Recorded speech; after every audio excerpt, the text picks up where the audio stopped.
that Lincoln was a terrible place. No one would have denied that. The hospital takeover was to make people aware. You take it over for one day, you leave, and you have a complaint table, and you have other things to make people aware. And as such, it worked very well. Now, after that, that sort of opened the door to new ideas. There's a hospital close to us, Harlem Hospital, who had a different takeover. They had a takeover of one of the floors in the K building, and they wanted to have a residential detox, inpatient detox program in Harlem. Nothing happened. They got state money. Well, that opened the door, and there was a vague connection with the Black Panthers with that particular thing. So it's the obvious thing to do the same thing at Lincoln. Fortunately, our thing didn't work. Not because it didn't happen, it was just it didn't have any purpose. We were going to do inpatient detox because you couldn't do anything outpatient. You couldn't hold the patients outpatient. Harlem ended up with a few dead people because they would lock them in and they couldn't get out. And 24-hour care, you have to rely on the bona fides of people you get to cover midnight to 8, and this is a different crew than the main crew. So Lincoln, we had a jar of methadone. We had 1,000 40-milligram pills. A colleague of mine had gotten in the mail with no instruction book. That is how many pills kill people and all that. The answer is a little more than one. And he gave me the jar. So we had clients who would run detox in the basement and so on, and they knew the dosage for us. And we started in, and the we involves a lot of people connected to the Young Lords at the time, connected in, and a lot of other people, community people, and so on. When we finally put people on staff, there were 60 people on staff. But we were talking about drug abuse treatment. Nascent talks about sobriety and all that. And this is something that none of the movement groups ever talked about, ever talked about. Felipe Luciano was the president of the Young Lords for a long time. He was a recovering guy. He tried to bring it up. Too many people were dealing things.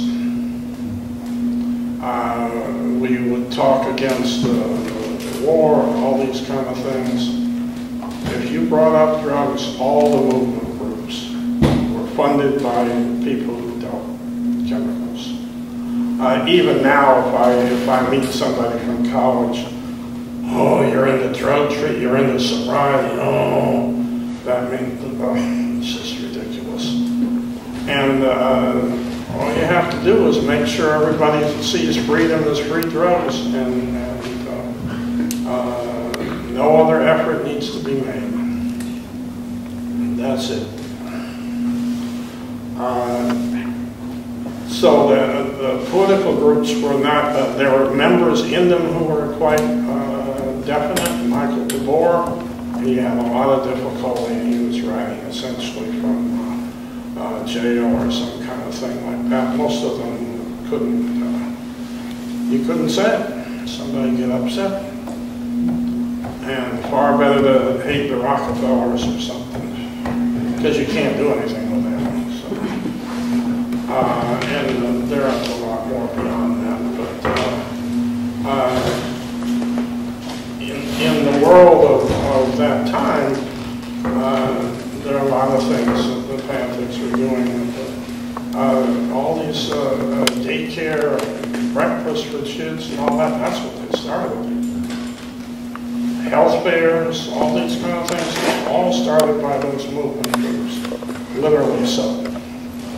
The Lincoln Detox was a more difficult, subtle process, and it was really started We had about 60% staff positive on drugs when we were involved, and that was good.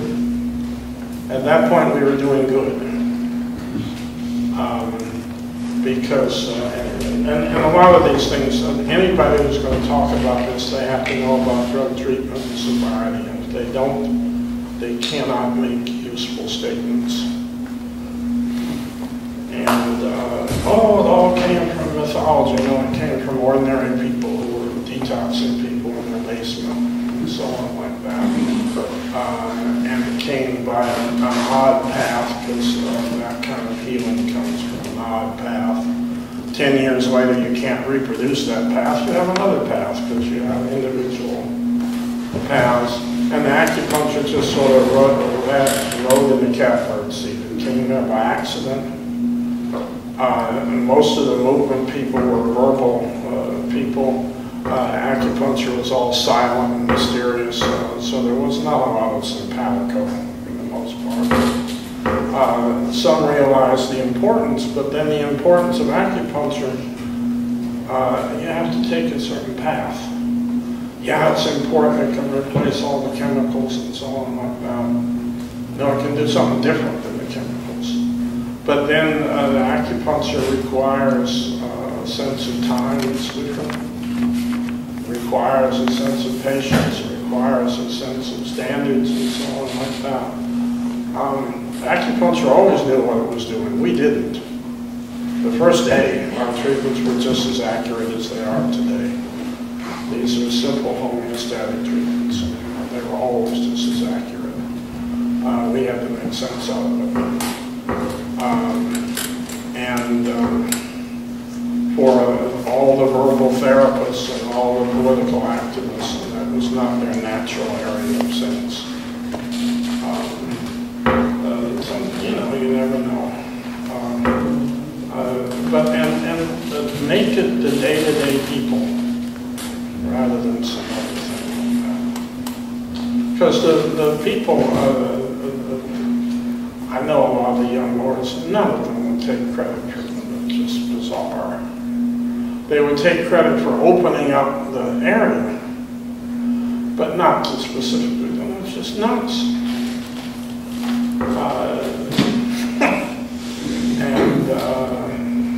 And that's not good to have. It's like all these other things.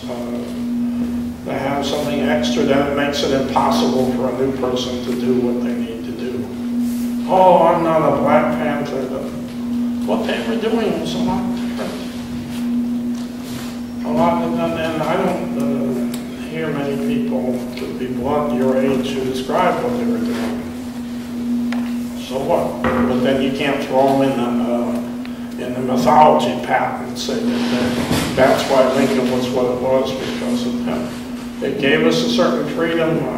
The time of the 70s gave us certain freedom too. The hospital was just nuts. That was very good. Talk briefly about the merging of herbal medicine and acupuncture in schools.